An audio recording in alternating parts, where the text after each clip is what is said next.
Everyone, welcome back to Thrivix trading. And आज हम लोग डिस्कस करने वाले हैं 1:4 रिस्क रिवॉर्ड रेशियो का ट्रेड जो हम लोगों ने टाटा पावर में पकड़ा था। अब इसके पीछे का लॉजिक क्या है, इसके पीछे का एक्सप्लेनेशन क्या है, ये ट्रेड हम लोगों ने क्यों लिया था एंड एक्चुअली हम लोगों ने क्या सोच कर ये ट्रेड लिया था, मैं आप लोग को समझाता हूं। एंड टेक्निकल एनालिसिस हम लोगों ने क्या की थी वो भी मैं आप लोग को समझाता हूं। ठीक है, तो पहले हम लोग स्टार्ट कर लेते हैं 1 डे के टाइम फ्रेम से कि टाटा पावर कहां था जब मैंने 1 सितंबर को ये ट्रेड जो है एग्जीक्यूट किया था। तो पहली बात अगर हम लोग देखें तो टाटा पावर का ये एक सप्लाई है, आप सब लोग देख सकते हो, ये एक हाई है, इसका लास्ट स्विंग हाई। अब टाटा पावर 1 सितंबर के दिन इस स्विंग हाई के ऊपर जो है कंसोलिडेट कर रहा था, यानी इस स्विंग हाई के ऊपर जो है वो ट्रेड कर रहा था। तो मैंने पहली चीज देखी कि अगर इसके ऊपर ट्रेड कर रहा है तो मुझे ऊपर का टारगेट कितना तक मिल सकता है टाटा पावर में, और तभी मैंने ये बड़ा सा गैप देखा एंड मेरे को समझ आया कि there is some imbalance left. ये बहुत सारी रेड कैंडल्स थी, टाटा पावर बहुत जल्दी से गिरा था, तो मेरा पहला क्राइटेरिया ये बन गया था कि there is some imbalance left, कुछ इम्बैलेंस है, टाटा पावर यहां से ऊपर जा सकता है। एंड दूसरी चीज ये है कि बहुत शार्पली गिरा था एंड अभी वो उस स्विंग हाई के ऊपर जो है कंसोलिडेट कर रहा है। तो मेरा यहाँ पे बायस जो था वो वहां पे पहले सेट हुआ कि हाँ, अब टाटा पावर में जो है मेरा बायस जो है वो लॉन्ग का है, तो चलो हम लोग लॉन्ग के लिए सर्च करते हैं।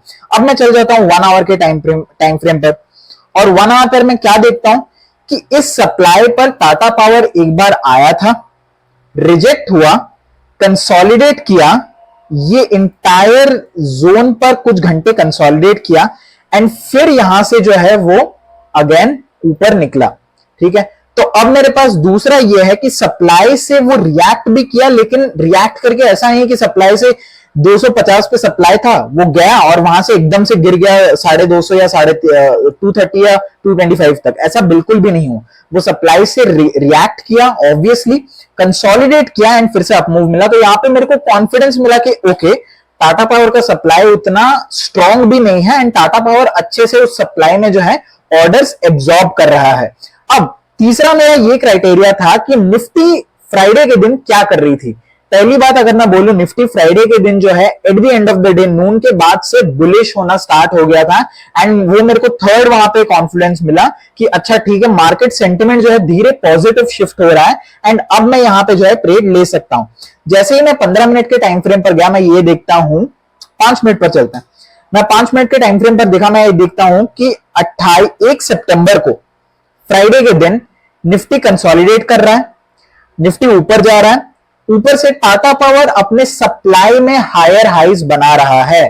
अगर आप ये देखो, ये एक हायर हाई है जिसको हम लोग एक ब्रेक ऑफ स्ट्रक्चर बोल सकते हैं, again one more higher high जिसको हम लोग और एक ब्रेक ऑफ स्ट्रक्चर बोल सकते हैं। एंड फ्राइडे के दिन अगर आप लोगों को याद हो तो आप लोग को पता होगा कि पावर कंपनीज जो है ऊपर थी, बिकॉज भेल कुछ मूवमेंट कर रहा था, एनटीपीसी मूवमेंट कर रहा था, अदानी पावर कुछ मूवमेंट कर रहा था, कोल इंडिया कुछ मूवमेंट कर रहा था। तो ये एंटायर सेगमेंट जो है पावर का, ये कहीं ना कहीं मूव हो रहा था। तो ये मेरा चौथा कॉन्फिडेंस था कि ठीक है, सेक्टर मूव हो रहा है और ऊपर से कुछ न्यूज फ्लो बुलिश ऑर्डर्स भी आए हैं इस पर्टिकुलर सेक्टर में। और दूसरी बात है, ये सप्लाई में जाके एक हायर हाई हायर लो का पैटर्न बना रहा है, यानी कि एक बुलिश पैटर्न बना रहा है, और वो भी कब, सप्लाई से एक बार रिएक्ट करके आने के बाद और फिर उसके ऊपर निकल के वो जो है अपने हायर हाई। ऐसा नहीं है कि ये सप्लाई से रिएक्ट किया और यहां पर जाके नए हायर हाई हायर लो बना रहा है, यहां ऐसे कर रहा है, बिल्कुल भी नहीं। ये उस हाई के ऊपर भी निकल गया जहां से वो एक्चुअली रिएक्ट किया था। ठीक है, यहां से वो रिएक्ट किया, इसके ऊपर निकल के टाटा पावर जो है एक हायर हाई हायर लो का पैटर्न बना रहा था एंड तभी मैंने ये चीज देखी कि ये जब हायर हाई हायर लो बना रहा है, मुझे यहां पर एक ओबी दिखा। अब दूसरा चीज है, मैंने ये देखा कि वीवैप कहां पर है और वीवैप पर कितना ज्यादा दूर है वो, या वीवैप के कितने ज्यादा पास है। तो मैंने एक चीज देखी कि वो धीरे धीरे वीवैप की तरह आ रहा है। एंड अगर और एक चीज आप नोटिस करें तो ये पूरी टाइम जब ये वीवैप पर आ रहा था, the volumes were very less, the volumes were very very less, यानी कि यहां पर कंप्रेशन हो रहा था उस पर्टिकुलर प्राइस का, वॉल्यूम का भी बहुत ज्यादा कंप्रेशन हो रहा था। तो मुझे और एक यहां पे बुलिश साइन मिल गया कि ये ऑर्डर ब्लॉक को प्ले कर सकता हूं, बिकॉज डेली पर बुलिश है, सप्लाई से रिएक्ट करके उसके ऊपर निकल के ट्रेड कर रहा है, निफ्टी अच्छे सेगमेंट में ट्रेड कर रहा है, उसका सेक्टर अच्छे सेगमेंट में ट्रेड कर रहा है, ये वीवैप के पास आ रहा है, वॉल्यूम भी कॉन्ट्रैक्ट हो रहा है और प्राइस भी कॉन्ट्रैक्ट हो रहा है, दोनों चीजें कॉन्ट्रैक्ट हो रही है। तो मेरे पास अभी 6 कॉन्फ्लुएंसेस थे कि मैं इस ट्रेड को पर्टिकुलरली लूं, एंड जब मेरे को ये 6 के 6 कॉन्फ्लुएंस मिल गए, मैंने अपना टारगेट जो है यहां पर लगाया अराउंड 260 का। ये लगाने का रीजन भी यही था कि 1 आवर के टाइम फ्रेम पर अगर हम लोग जाए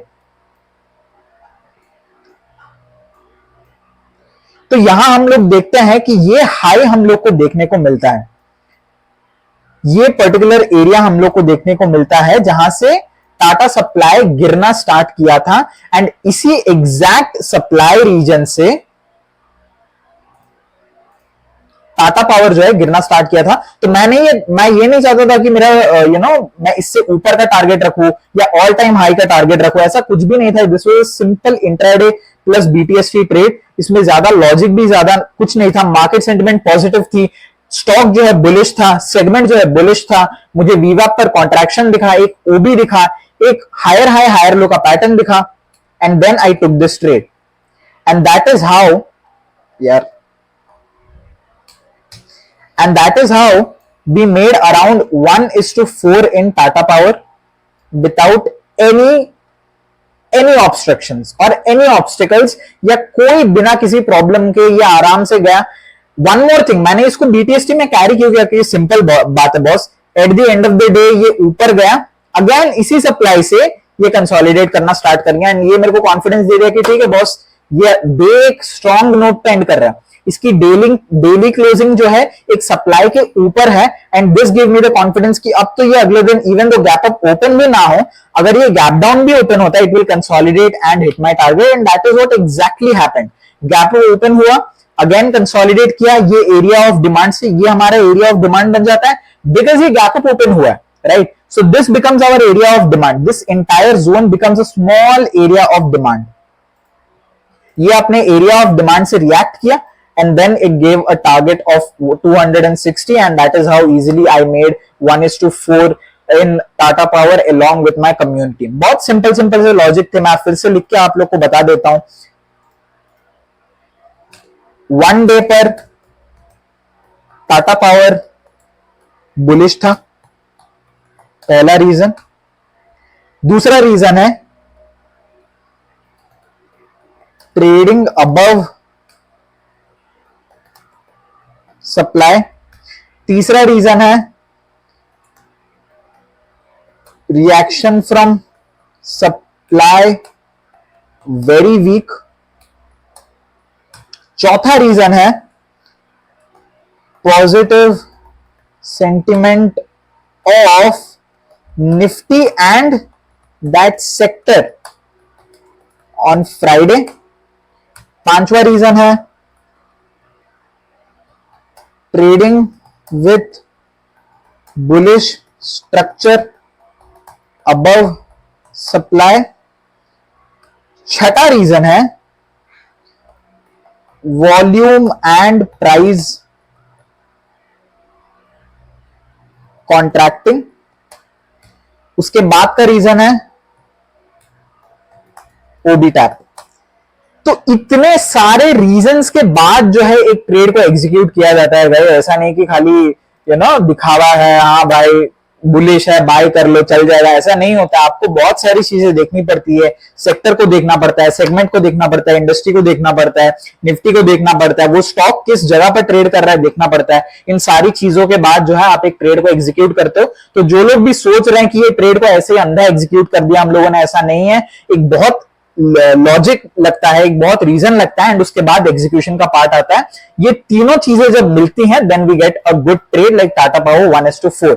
आई होप गाइज आप लोग को इन डिटेल समझ आया होगा कि मैंने ये ट्रेड क्यों लिया, एंड आप लोगों को कुछ ना कुछ सीखने को जरूर मिला होगा इस ट्रेड से। अगर आप लोगों को कुछ ना कुछ सीखने को मिला, make sure please you like this video, subscribe to my channel and share it to your friends कि उन लोग को भी पता चले कि ये ट्रेड का लॉजिक क्या था। एंड ऐसे ही मेरे वीडियोस को फॉलो करते रहना, ऐसे ही मेरे को सपोर्ट करते रहना। Thank you so much for watching this video guys. I will see you in another video and all the best for tomorrow market. See you soon. Bye bye.